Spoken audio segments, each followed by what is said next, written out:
If you look at the top left of your screen, you will recognize that yes, I am indeed starting in pole position despite having what I thought was a mediocre lap, but that's besides the point.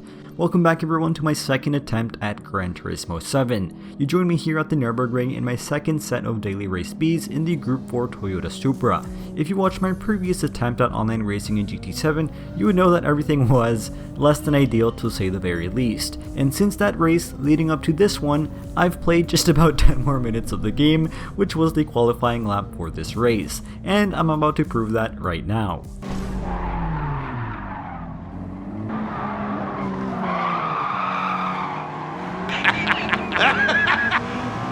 You serious? I really can't make this up. Just when I thought I was finally about to have a solid race, I completely choke on the first corner, immediately dropping me 4 places and potentially taking me out of contention to win the race. But as the Viper who was in third suddenly decides he's had enough and lets me up into third, I knew I still had a shot. As opposed to my last race on GT7, I actually know this track and feel a lot more comfortable in Group 4 cars, which means I had the confidence when it came to my outright pace. But all of a sudden, my man decides to brake some 50 light years ahead of time, causing me to swerve to the left and lose momentum. Aggressively, he keeps the position, but I wasn't at all worried about him as I knew that him braking so early was a sign of what was to come. Sticking in his slipstream, I was mostly focusing on the red NSX up in front as I knew that every second I was stuck behind the driver ahead of me meant my chances of catching up to first became less and less.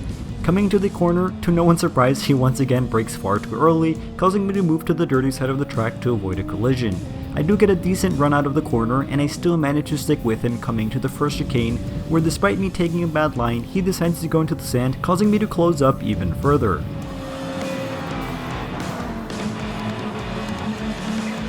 With the pressure on, he's going to completely miss the braking marker, goes off track, and in desperation rejoins the track where I'm able to easily fly by going onto the straight. And for me, this is where the race was finally on, as I knew the only thing I had to focus on was getting my head down, nailing some clean laps, and try my hardest to close up the gap to the NSX up in first.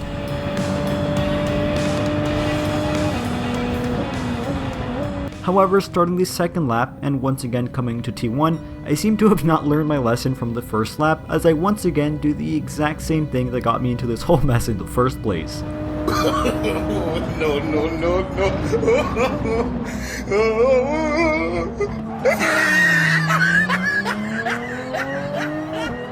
In a 3-lap race, these mistakes are critical, so apart from debating whether I wanted to post this race onto the internet, I was fuming at my own stupidity. Despite that though, I managed to keep it cool, and after my pathetic performances from my last video, I knew I needed this win to not only regain my sim racing confidence, but to prove that I have at least some idea of what I'm doing. So I took a deep breath in, focused on my race, and pushed as hard as I could.